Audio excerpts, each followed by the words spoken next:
கர்த்தருடைய நாமம் மகிமைப்படுவதாக. கர்த்தர் பெரியவராக இருக்கிறார். நைகரா வீழ்ச் யாராவது கேள்விப்பட்டிருக்கீங்க? ஓகே. இந்த கரையில் இருந்து இந்த கரை வரைக்கும் ஆல்மோஸ்ட் 2000 அடிகளுக்கு மேலாய் எத்தனையோ அடிகள் மேல வந்து ஒரு கயிறை கட்டிடுவாங்க. இந்த ரோட்ல எல்லாம் பாத்தீங்கன்னா நிறைய பெங்களூர்ல கூட நடக்குது. 2 எக்ஸ் டைப்ல குச்சி கட்டிட்டு என்ன பண்றாங்க, கயிறை கட்டிட்டு அது மேல நடக்கிறத நீங்க நிறைய பேர் பார்த்துருப்பீங்க இல்லையா? அது ஒரு குழந்தை வந்து மேல நடந்து போகும். அதை பார்த்துட்டு எல்லாம் ஆச்சரியப்பட்டு எல்லாம் காசு கொடுத்துட்டு போவாங்க. அதே மாதிரி ஒரு மனுஷன் ஒரு உலக சாதனை செய்யணும்னு சொல்லிட்டு இந்த லாஸ்ட்ல இருந்து அந்த லாஸ்ட் வரைக்கும் ஒரு பெரிய கயிறை கட்டிட்டு அது மேல நடந்து போவாங்க. கீழே தண்ணி திரளாய் அப்படி ஓடிக்கொண்டு இருக்கும். பயங்கரமா இருக்கும். ரொம்ப ஹைட்டு வர அவ்வளோ ஹைட்டு மேல நடந்து சாதனை செய்து காண்பித்தார். உலக ரெக்கார்டு இது வரைக்கும் யாரும் பிரேக் பண்ணல. அப்போ ஒரு முறை வந்து சேலஞ்ச் ஒருத்தர் பண்ணார். அவரே மனுஷன் ஒரு சேலஞ்ச் பண்ணார். யாரா ஒருத்தர் வாங்க என் தோல் மேல உட்கார வச்சு நான் இந்த லாஸ்ட்ல இருந்து அந்த லாஸ்ட் வரைக்கும் கூட்டு போய் விடுறேன் வாங்க அப்படின்னு சொல்லி கூப்பிட்டார். உங்களை கூப்பிட்டா என்ன பண்ணிருப்பீங்க? சொல்லுங்க. சரண்யா போறேன்னு போவீங்களா? யா யா கேரண்டி. ஓகே. பயம் இல்லையா? திக்கு திக்கு திக்கு திக்கு திக்குன்னு கேரட் ஒரு பக்கம் இருந்தாலும் இந்த மனுஷன் நம்பி மேல உட்காந்து கீழே தள்ளி விட்டா என்ன ஆயிடுவான்? முழுசும் சுடுற ஒரேடியா மேல போறதான் நினைச்சுக்கிட்டு எப்படி பாதி தூரம் கொண்டு போயிட்டுக்கிறான். மீது பாதி வந்து மேல போயிடும் ஆறாமன்னு நினைச்சுட்டு இருப்போம் இல்லையா? ஒருத்தர் போக மாட்டோம். ஒரே பயம், நம்பிக்கை இல்லை இல்லையா இந்த மனுஷன். ஆனா சாதனை செய்தார் அந்த மனுஷன். ஆட்டி பாக்குற ஓட்டி பாக்குற என்னடோ பண்றாரு. பெரிய சாதனை வீடல. ஆனாலும் ஒரு மனுஷன் அவர் மேல உட்கார்ந்து அவர் கூட பிரயாணம் பண்ணுவதற்கு யாரும் ஆயத்தமில்லை. பயம், உயிர் பயம். என்ன நடக்குமோ, என்ன நடந்துருமோ, விழுதுருமோ, குடும்பட்டி அனாதை ஆயிடுவாங்களோ, கொண்டாட்டானி அனாதை ஆயிடுமோ, நிறைய யோசனைகள் வரும். பயம் இல்லையா? இன்னைக்கு வாழ்க்கையில ஒரு மனுஷன் பயப்படாத மனுஷனே கிடையவே கிடையாது. பிறந்த உடனே ஒரு சத்தம் காதுல விழுந்த உடனே என்ன பண்ணும்? குழந்தை அபிஷேகம். பயம் என்பது பிறந்த உடனே எல்லாருக்கும் கிடைக்கிற ஒரு காரியம். பயம் எப்போ வந்துச்சுன்னு பாத்தீங்கன்னா பைபிள்ல இயேசுவோடு கூட தேவனோடு கூட ஆதாம் ஏவாள் இருக்கிற வரைக்கும், தேவனோட வார்த்தையை கேட்கிற வரைக்கும் அவளுக்கு ஒரு பயமும் தெரியல, ஒரு சிந்தையும் இல்லை. தான் நிர்வாணிகள் என்பதை கூட அவர்கள் மறந்து சந்தோஷமாய் அந்த ஏதேன் தோட்டத்துல இருந்தாங்க. முதல் ஒரு பயம் வந்துச்சு. வாஸ்து பாத்தீங்கன்னா ஆதியாகமத்தின் புஸ்தகம் 3வது அதிகாரத்தை எல்லாம் திருப்பி 10வது வசனத்தை யாராவது வந்து வாசிக்க பார்க்கலாம். அதற்கு ஆதாம் நான் தேவனுடைய சத்தத்தை கேட்டு தோட்டத்தை ஆல்ரெடி கேட்டு நான் நிர்வாணியா இருப்பதினால் பயம் எங்க வந்துச்சு? முதல் பயம் எங்க வந்துடுச்சு? ஏதேன் தோட்டத்துல. ஆண்டவருடைய சத்தத்தை இதுக்கு முன்பாக கேட்டிருக்கிறான். ஆனா இப்ப கேட்கிற சத்தம் ஒரு வித்தியாசமான சத்தம். இத்தனை நாளாய் ஆதாம் என்று சொல்லி கூப்பிட்ட உடனே ஓடோடி வருகிற அந்த ஆதாமும் ஏவாளும் இப்ப ஆதாம் பழையபடி கூப்பிடுறார். ஆதாம் ஏவாள் என்று சொல்லி கூப்பிடும் பொழுது ஆட்கள் வரல, ஆனா சத்தம் ஒண்டி வருது. என்னன்னு வருது? ஆண்டவரே நீர் வந்திருக்கிறீர் சொல்லி பயந்து போய் நாங்கள் ஒளிந்து கொண்டிருக்கிறோம். அப்ப தேவனோடு கூட தேவனோட வார்த்தை கேட்கிற வரைக்கும் மனிதனுக்கு எந்த விதமான பயமும் இல்லை.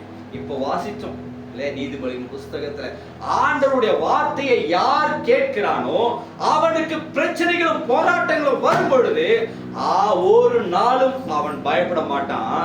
ஏன்னா கர்த்தர் அவனை ஆகடியம் பண்ணாமல் அவனை அரவணைத்து பாதுகாத்துக் கொள்ளுகிற ஆண்டவரை நாங்கள் ஆராதிக்கிறோம். ஹல்லேலூயா, ஹல்லேலூயா. பயம் நம்முடைய வாழ்க்கையில வரக்கூடாதுன்னா நாம் செய்ய வேண்டிய காரியம் என்னது? கர்த்தருடைய வார்த்தையை கேட்க வேண்டும். எதுவா இருந்தாலும் ஆண்டோட வார்த்தையை எவன் கவனிக்கிறானோ அவனுக்கு எந்த விதமான பயமும் அவனுக்கு வருவதில்லை. ஏன்னா கர்த்தர் கூட இருக்கிறார். நீ கர்த்தருடைய வார்த்தை என்றைக்கு புறக்கணிக்கிறீங்களோ, அப்போ ஆண்டோட வார்த்தைக்கு என்னைக்கு கீழ்ப்படியாமல் இருக்கிறீங்களோ, அப்பொழுது சவுலை விட்டு தேவனுடைய ஆவி நீங்கினது போல நாம் தைரியத்தின் ஆவி நம்மை விட்டு ஆட்டோமேட்டிக்கா போயிடும். ஆண்டவர் சொல்றாரு, வேதத்துல வாசிக்கிறோம், பவுல் சொல்றாரு, நமக்கு அவர் பயத்தின் ஆவியை கொடுக்கலையா, என்ன ஆவியை கொடுக்கிறாராம்? தைரியம் உள்ள ஒரு ஆவியை. எந்த விதமான வாழ்க்கையில போராட்டங்களும் பிரச்சனைகளும் எல்லாரோட வாழ்க்கையில வந்தே வருது. ஏன் தாவீது வாழ்க்கையில ஃபேஸ் பண்ணலையா? எல்லா விதமான போராட்டத்தையும் தாவீது ஃபேஸ் பண்ண. பெரிய கோலியாத்து நிக்கிறான், அவனை பயந்து ஓடினானா? இல்ல. 1 சாமுவேல் 17வது அதிகாரத்தில் நீங்க வீட்டுல போய் வாசித்து பாருங்க. கோலியாத்துக்கு முன்பாய் அவன் ஓடுகிறான். அவன் கொஞ்சம் கூட பயம் இல்லை. ஏன்? கர்த்தர் என்னோடு கூட இருக்கிறார். வாழ்க்கையில் எப்பொழுதும் சொல்லுகிற ஒரு வார்த்தை, கர்த்தர் என்னோடு கூட, கர்த்தர் என் பட்சத்தில் இருப்பாரேயானால் எனக்கு விரோதமா எழும்புகிறவன் யார்? நான் பயப்பட மாட்டேன். ஆண்டவர் சொன்னார், நான் உன் கூட இருக்கிறேன். I am always with you. நான் எப்பொழுதும் உன் கூட தான் இருக்கிறேன். நீ கலங்காதே, திகையாதே, நான் உன் தேவன் என்று வாக்கு பண்ணி இருக்கிறார். ஆனாலும் நமக்கு பயம் வரும். என்னென்ன பயம்? வாழ்க்கையில பெரிய பிரச்சனை வந்துருச்சு, பெரிய போராட்டங்கள் வந்துருச்சு, நிறைய பேர் பயப்படுறோம். பயப்படாதீங்க. ஏன்? கர்த்தர் நம்மோடு கூட இருக்கிறார். கர்த்தர் நம்மை தேர்ச்சுகிறவராக இருக்கிறார். நீ பயப்பட. இஸ்ரவேல் ஜனங்களை பார்த்து ஆண்டவர் சொன்னார், எல்லா சூழ்நிலையிலும் லாக் ஆயிடுச்சு. பின்னாடி பார்த்தா எகிப்தியர்கள் ரதங்களோடு கூட ஓடி வராங்க, முன்னாடி பார்த்தா செங்கடல் சீறி பாய்ந்து கொண்டு இருக்கிறது. பயந்து போய் நிக்கிறாங்க. ஐயோ எங்க போறதுன்னு தெரியலையே. அப்படி பயந்து இருக்கிற நேரம் ஆண்டவர் சொன்னாரு, நீங்க ஏன் பயப்படுறீங்க? பயப்படாதீங்க. யுத்தம் உங்களுடையதல்ல. யுத்தம் யாருடையது? நான் உங்களுக்காக யுத்தம் செய்கிறேன். நீ ஏன் பயப்படுறீங்க? அந்த மோசே பார்த்து ஆண்டவர் எல்லாரும் சொல்ல சொன்னார், சொல்லு, பயப்படாதீங்க, பயப்படாதீங்க. இன்று காண்கிற எகிப்தியனை ஒரு நாள் பார்ப்பதில்லை என்று சொல்லி ஆண்டவர் சொன்னா கூட சில பேர் பயந்து தான் இருந்தாங்க. இன்னைக்கு பலருடைய வாழ்க்கையில செங்கடலை போல பிரச்சனைகளும் போராட்டங்களும் நம் வாழ்க்கையில வந்தே வரும். வரும் பொழுது பயப்படாதீங்க. அதுக்கு பதிலாய் ஆண்டவர் நோக்கி பாருங்க. ஆண்டவரே, உங்களோட வார்த்தை இப்படி சொல்லி இருக்கிறது. ஆண்டவரே, ஆண்டவரோட வார்த்தை நம்மை தேற்றும். பல வார்த்தைகளை தேவன் நமக்கு கொடுத்திருக்கிறார். நம்மை தேற்றும்படியாய் பல வார்த்தைகளை நமக்கு தேவன் கொடுத்திருந்தாலும் அந்த வார்த்தைகளை நாம் மறந்து, சில நேரங்களில் தேவனை நாம் மறந்து விடுகிறோம். கர்த்தர் நம்மை எப்பொழுது நம்மை பாதுகாக்கிறவர். ஆபிரகாமுடைய வாழ்க்கையில பெரிய பெரிய ராஜாக்கள் லோத்தினுடைய எல்லாவற்றையும் பிடிங்கி போயிட்டாங்க. இதை கேள்விப்பட்ட ஆபிரகாம் என்ன பண்ணாரு? தன் மகனுடைய பொருட்களை தூக்கி போயிட்டாங்களே என்று சொல்லி அவர்களை பின் தொடர்ந்து 318 வீரர்களை கொண்டு போய் முறியடிச்சுட்டு, நீங்க ஆதியாகமம் 15வது அதிகாரம் 14வது அதிகாரத்தை எல்லாம் நீங்க வீட்டுல போய் வாஸ்து பார்த்தீங்கன்னா தொடர்ச்சி அந்த அதிகாரம் வரும். 14வது அதிகாரத்துல என்னென்ன காரியங்கள் நடந்தது என்று சொல்லி. அப்போ அவர் எல்லாரும் போயிட்டு முறியடிச்சுட்டு லோத்தினுடைய எல்லாவற்றையும் திருப்பிக்கினாரு. எல்லாத்தையும் கொண்டு வந்துட்டாரு. கொண்டு வந்துட்டு வீட்டுல வந்து உட்கார்றாரு. அப்ப கொஞ்சம் பயம் வந்துருச்சு. என்னத்துக்கு பயம் தெரியுமா? என்ன பயம்? பெரிய பெரிய ராஜாக்களுங்க, பெரிய பெரிய ஆட்கள், இவங்க திருப்பி வருவாங்க, இன்னும் நிறைய ஆட்களை கொண்டு வருவாங்க. என்கிட்ட எத்தனை பேர் தான் இருக்கிறாங்க? 318 சோல்ஜர்ஸ் தான் இருக்கிறாங்க. இன்னும் ஒரு 1000 பேரை கூப்பிட்டு வந்துட்டாக்கா இவர்களை எந்த மொழிக்கும் எல்லாம் கண்டிப்பா இல்லையா, ஈஸியா முன்னெடுத்துட்டு போயிடலாம். எந்த பயம் அவருக்குள்ள இருந்துச்சான். அப்படி மனசு வேதனையா ஒரு இடத்துல போய் உட்கார்ந்து இருக்கிற, பயந்து போய் உட்கார்ந்து இருக்கிற. அப்போ ஆதியாகமம் 15வது அதிகாரம் 1ஆம் வசனத்தை வாசிக்கலாம். ஆண்டவர் என்ன சொல்றாருன்னு, வார்த்தை ரொம்ப தைரியம் உள்ள ஒரு வார்த்தை சொல்றாரு. ஆபிரகாம் பார்த்து ஆண்டவர் சொல்றாரு, படிங்க பார்க்கலாம். இந்த காரியங்கள் எந்த காரியங்கள்? மேல நீங்க 14வது அதிகாரத்துல நீங்க படிச்சு பார்த்தீங்கன்னா என்ன காரியங்கள் நடந்தது என்பதை நீ மேல் அதிகாரத்துல படிக்கும். இப்ப நான் சொன்ன காரியங்கள் எல்லாம் நடந்துச்சு. இந்த காரியங்கள் நடந்த பின்பு கர்த்தருடைய வார்த்தை ஆபிரகாமுக்கு உண்டாகி தரிசனத்துல உண்டாகி, ஆபிரகாமே நீ ஏன் பயப்படுறப்பா? நான் உனக்கு கேடகமும் மகா பெரிய பலனுமா இருக்கிறேன். ஹalleluya. அவங்க தான் பெருசு நினைக்காதே, அவர்களை காட்டிலும் என்னோடு இருக்கிற கர்த்தர் பெரியவரா இருக்கிறாராம். வாவ், ஹalleluya.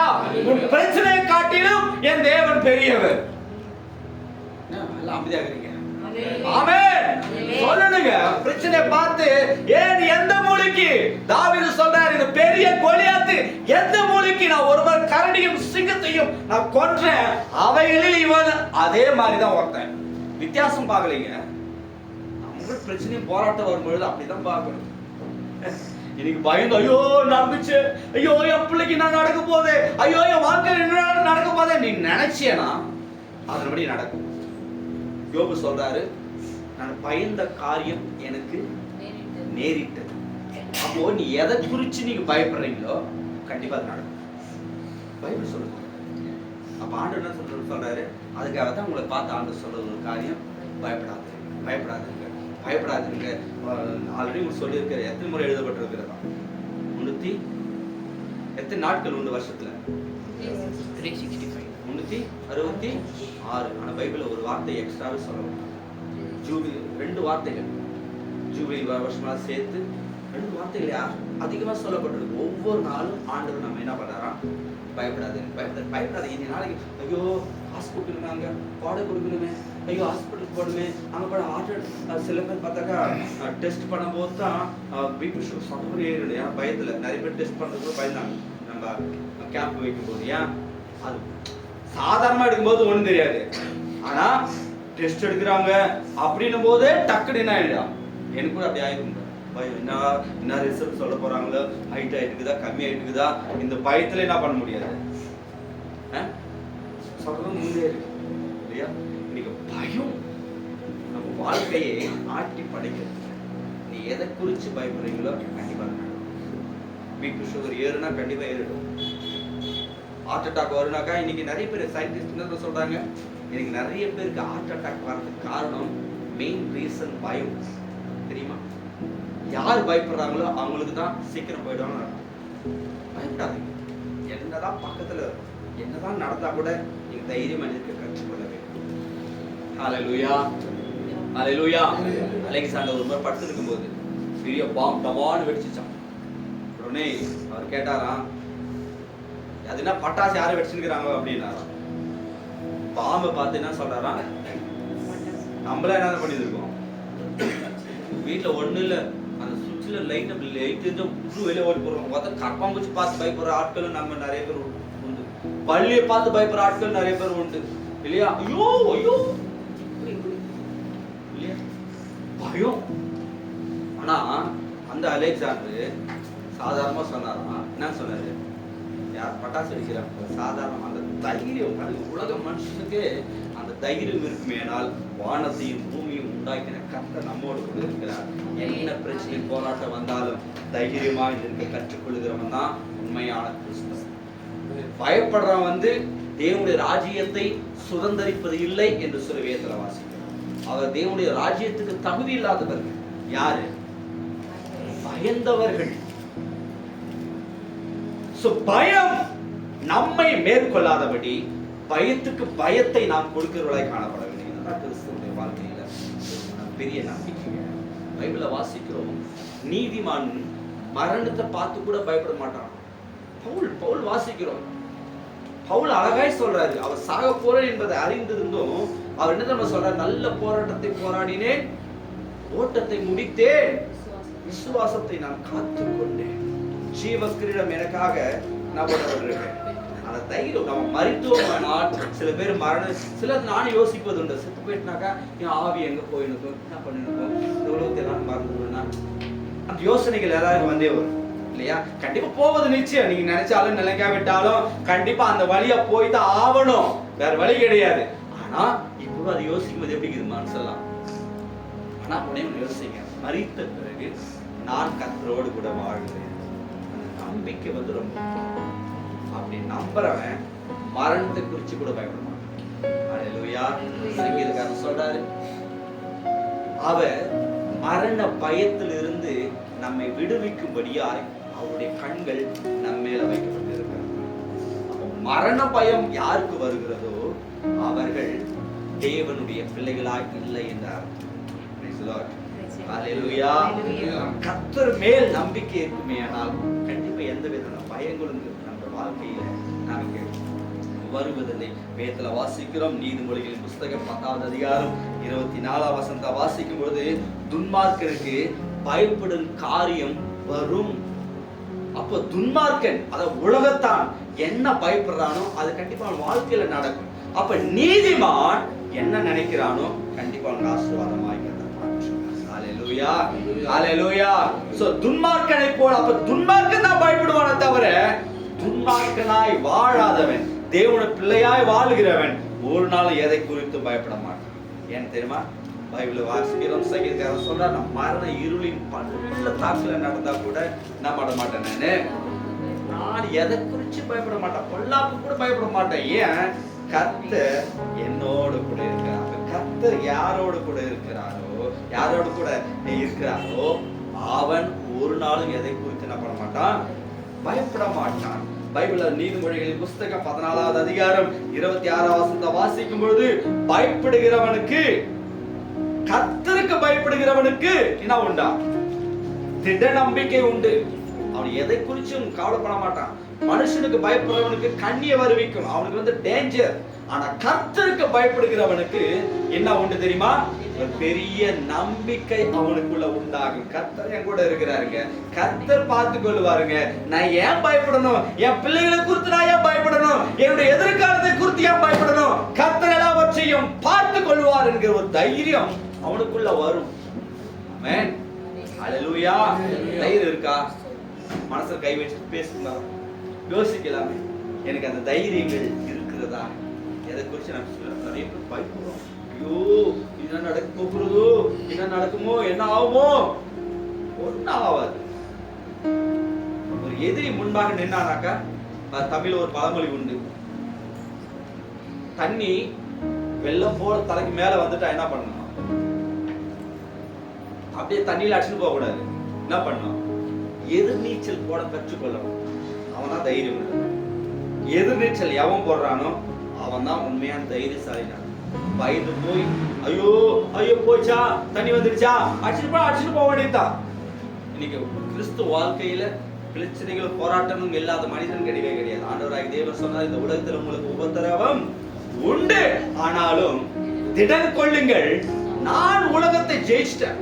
அதனால தேவனுடைய பிள்ளைகளாய் நீங்களும் ஜெயிக்க முடியும் என்பதை ஆண்டவர் நமக்கு கற்றுக் கொடுத்திருக்கிறார். அப்ப நம்முடைய தலைவரே அப்படி செய்வாரே ஆனால் அவரை ஃபாலோ பண்ணுகிற நீங்களும் நானும் அப்படிதான் இந்த உலகத்தை ஜெயிக்கணும். Praise Lord. Hallelujah. கவலைப்பட்டலாம் ஒரு பிரயோஜனம் கிடையாது. கவலைப்படுகிறதுனால உங்கள் சரீரத்தில் ஒரு முழம் கூட்ட முடியுமா? பைபிள் ஆண்ட வாசிக்கிறோம். ஆண்டவர் இயேசு கிறிஸ்து சொன்னார். அதனால எதை குறிச்சு கவலைப்படாதீங்க. நாங்க சின்ன வயசுல பாட்டு பாடுவோம். ஆடை இல்லை என்று நீ கவலைப்படாதே, அப்பா இயேசு அறிவார், அவர் தப்பாமலே தருவார். சோறு இல்லை என்று நீ சோர்ந்து போகாதே, அப்பா இயேசு அறிவார், அவர் தப்பாமலே தருவார்.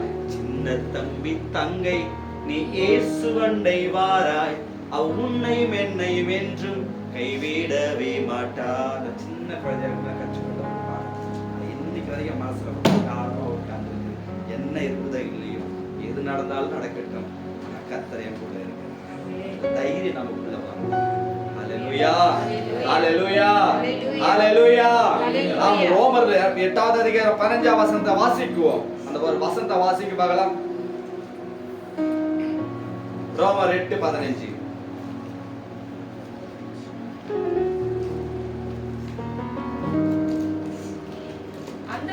அந்தபடி திரும்பவும் பயப்படுவதற்கு நீங்கள் அடிமைத்தனத்தின் ஆவியை பெறாமல், அப்பா பிதாவே, அப்ப தேவனுடைய பிள்ளைகளுக்கு ஒரு நாளும் பயம் வருவதில்லை. அப்ப உங்க வாழ்க்கையில பயம் வருதுன்னா நீ யாருடைய பிள்ளைன்னு அர்த்தம்? தேவனுடைய பிள்ளையா நீ வாழல, தேவனும் கூட இல்லை என்பதை அறிந்திருக்கிறாய். ஆனா கர்த்தர் உன் தகப்பனா இருப்பாரே, ஆனால் ஒரு நாளும் எதை குறிச்சும் நாம் பயப்படவே மாட்டோம். ஏன்னா கத்த அப்பா பார்த்து கொள்வாரு. குழந்தைக்கு பாருங்க எதை குறிச்சு டென்ஷன் இல்ல. ஏதாவது ஒரு இப்ப யாரும் மிரட்டினாங்களாம் குடு குடு எங்க ஓடி வந்தது குழந்தை, அப்பா அம்மாட்ட ஓடி வந்து சொல்ல, மம்மி டாடி இப்படி சொல்றாங்க பாரு, இப்படி சொல்றாங்க. ஏன்னா அவங்களுக்கு நம்பிக்கை உண்டு, என்னான்னு எனக்கு அப்பா அம்மா இருக்கிறாங்க, அவங்க பார்த்து கொள்வாங்க. ஆனா அப்பா அம்மா இல்லாத பிள்ளைகள் தான் பயந்து போய் மனம் பாதிக்கப்பட்டு நிறைய குழந்தைகள் பாதிக்கப்படுவதற்கு காரணம் அவங்களுக்கு சரியான பாதுகாப்பு இல்லை. இன்னைக்கு உங்க வாழ்க்கையில பயம் வருதுன்னா அந்த பிள்ளைகளை போல பாதுகாப்பு இல்லை, உங்களுக்கு பாதுகாப்பற்ற ஒரு ஸ்தானத்துல இருக்கிறீங்கன்னு சொல்லி அர்த்தம். இன்னைக்கு நிறைய பேர் பயந்து போய் அங்க ஓடுறாங்க, பாஸ்டர் கிட்ட போயிட்டு இப்படி கொடுக்குறாங்க அப்படி பண்றாங்க, என்னத்துக்கு பண்றாங்க, சபையா ஓடுறாங்க, என்னத்துக்கு ஓடுறாங்க தெரியுமா? அவங்களுக்கு பயம், அப்பா என் கூட இருக்கிறாரு நம்பிக்கை அவளுக்கு இல்லை. ஆனா ஒரு நம்பிக்கை இருக்கு, கர்த்தர் என் கூட இருக்கிறார். ஹல்லேலூயா. நம்பி கர்த்தர் யாருக்கு தகப்பனா இருக்கிறாரோ அவர் வாழ்க்கையில பயமே வரவே வராது. யாருக்கு பயம் வராது? யாருக்கு பயம் வராது? மனசுல ஆழமா உட்கார்ந்து யாருக்கு பயம் வராது? தேவனுடைய பிள்ளைகளுக்கு கண்டிப்பா யாருக்கு தகப்பனாய் அப்பா இருக்கிறாரோ அந்த பிள்ளைக்கு ஒரு நாளும் பயம் வரவே வராது. பைபிள வாசிக்கிறோம், கர்த்தரின் நாம பலத்த துர்கம், நீதிமான். பிரச்சனை போராட்டம் வரும்பொழுது பயம் வரும்பொழுது அவன் என்ன பண்ணுவான்? ஓடி போய் அவருடைய நாமத்துக்குள்ள ஒளிந்து கொள்வான். ஏன் அவனை எதை குறிச்சு அவன் பயப்பட வேண்டிய அவசியம் அவனோட வாழ்க்கையில கிடையவே கிடையாது. கர்த்தர் நம்மோடு கூட இருக்கிறார். அதான் வேதத்துல நிறைய இடத்துல ஆண்டவர் சொன்னாரு, நீ பயப்படாதே, கலங்காதே, நான் உன் தேவன், நான் கர்த்தர், நான் மாறாதவர்.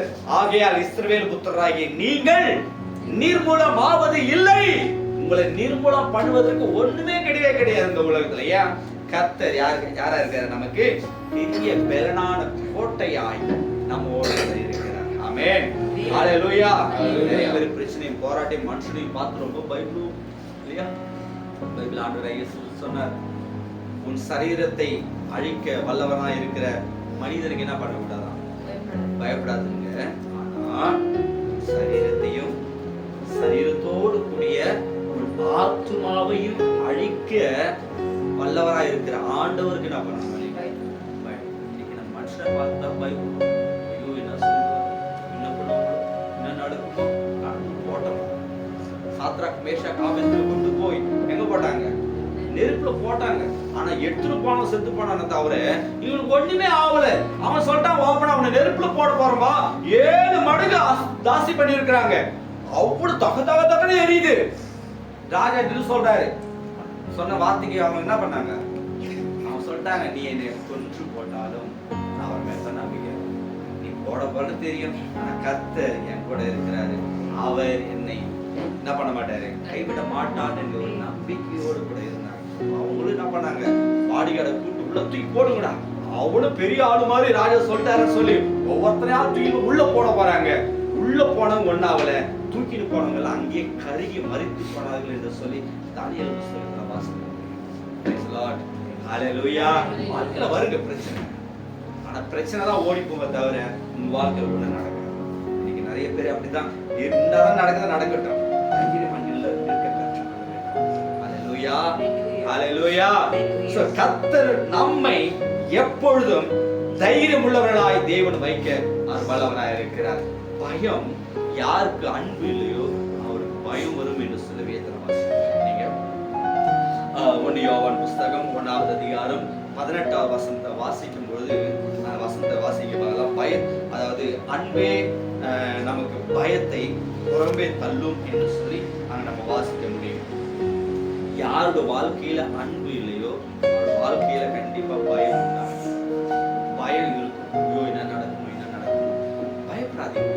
உங்க வாழ்க்கையில தேவன் மேல அன்பு இருக்குமே ஆனால், தேவனை நேசிக்கிற மனப்பான்மை உங்களுக்கு இருக்குமே ஆனால் கண்டிப்பா பயம் நம்மை ஆட்கொள்ளாது. பயம்தான் நம்ம வீட்டு ஓடிடும். ஹல்லேலூயா. கர்த்தர் எங்க இருக்கிறாரோ அங்க பயம் இருக்கவே இருக்காது.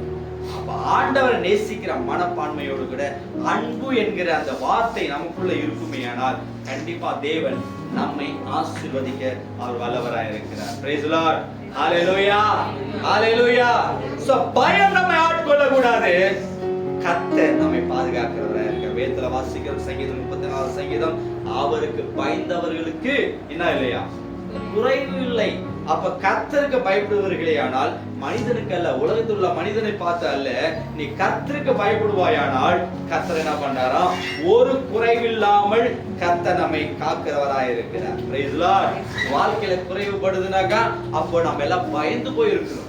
எது உலகத்துக்கு பயப்படுகிறோம், ஆனா கர்த்தருக்கு பயப்படுவாயானால் நமக்கு நிறைவான ஆசீர்வாதத்தை கர்த்தர் நமக்காய் அவர் வைத்திருக்கிறார். ஏசாயா 43வது அதிகாரம் 1-5 வரைக்கும் நீங்க வாசிக்கும் பொழுது, பயப்படாதே நான் உன்னை மீட்டுக் கொண்டேன் என்று சொல்லி ஆண்டவர் நம்மை தைரியம் ஊட்டுகிற வார்த்தைகளை அங்க சொல்றாரு. நீ தண்ணீர்களை கடப்பாய், ஆனா என்ன பண்ண முடியாது,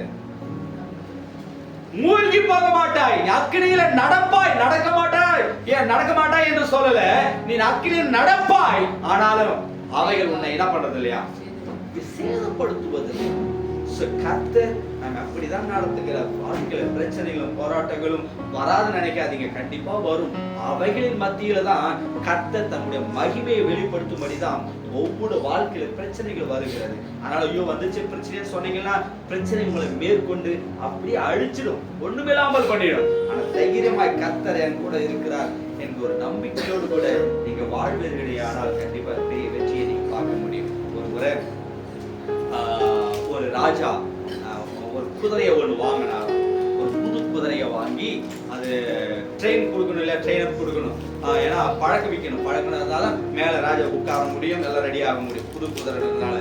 முன்னே என்னப்பா புது குதிரையை வாங்கிட்டு சோல்ஜர்கள்லாம் விட்டுட்டு ரெடி பண்ணுங்கப்பா அப்படி சொன்னார். யாருக்கிட்ட போனா அப்படியே திமிரி கிரி அப்படியே குதிக்குதான், யாராலும் அடக்க முடியல, ஒண்ணுமே புரியல. கடைசியா ராஜா போயிட்டு அந்த குதிரை போய் என்ன ராஜான்ற மரியாதை கூட தெரியாம அது டகடகடா குதிக்க ஆரம்பிக்குது, எகிரி குதிக்க ஆரம்பிக்க, பயப்படுது. உடனே ஒண்ணுமே புரியல, இந்த குதிரை எப்படி அடக்குறதுன்னு தெரியலையா. கடைசியா மகன் சின்ன பையன் சொன்னானா, டாடி நான் அந்த குதிரையை அடக்குறேன் அப்படின்னா. இவரு ஒண்ணு போட்டு நாங்களே என்னென்னோ பண்ணி பார்த்தோம், குதிரை என்ன பண்ண முடியல, அடக்க முடியலடா அப்படி சொல்லி அவர் சொல்லுறாரா. உடனே ராஜா சொன்னாரா, சரி ஒரு வாய்ப்பை மகனுக்கு கூட கொடுத்து பார்க்கலாமே அப்படி சொல்லி அவர் சின்ன அந்த பையனை பார்த்து சொன்னார், சரி அடக்கடா போடா அப்படி சொல்லி சொன்னாராம். உடனே இவங்க போயிட்டு அந்த குதிரையை என்ன பண்ணாரா திருப்பி கட்ட சொன்னாராம். பையன் சொன்னாங்க அந்த குதிரையை திருப்பி சொல்லிட்டு இப்படி நின்னுக்கிற அந்த குதிரைய பின்னாடி பக்கம், அதாவது கிழக்கு பக்கமாய் நிற்க வைத்திருந்ததான அந்த குதிரையை மேற்கு பக்கமா திருப்பி நீ கேட்க சொன்னான் பையன். கட்டணம் ஒண்ணு கட்டி இப்போ நீங்க என்ன செய்யுங்க செய்ய அப்படின்னு சொல்லிட்டு அந்த பையன் சொன்னான். குதிரை வந்து கப்சுப்னு ஆயிடுச்சு, ஒண்ணுமே பேசலையா.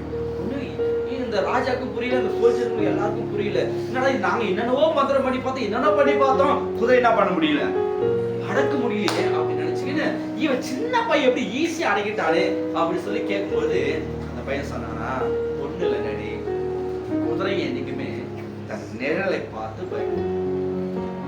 அப்போ கிழக்கே பின்னாடி சூரிய அடிக்கும் போது நிழல் என்ன பண்ணும், முன்னாடி வரும். இவன் ஓடுறது ஒடியாருது, அந்த குதிரை இப்படி ஆடுறது பார்த்து தன் நிழலையே பார்த்து குதிரை என்ன பண்ணுது, பயப்படுது. இப்ப என்ன பண்ணாரா, அந்த நிழல் வரக்கூடாதுன்னா அது என்ன பண்ணு, குதிரைய இப்படி திருப்பி விட்டா நிழல் எங்க போகும், முன்னாடி வந்துருமா, பின்னாடி போயிடும். அப்ப தன் நிழலை பார்க்க முடியாது என்பதற்காக இந்த பாடத்தை எங்க ஸ்கூல் டீச்சர் சொல்லி கொடுத்தாங்க. அதனால நல்ல மைண்ட்ல உட்காந்துச்சு.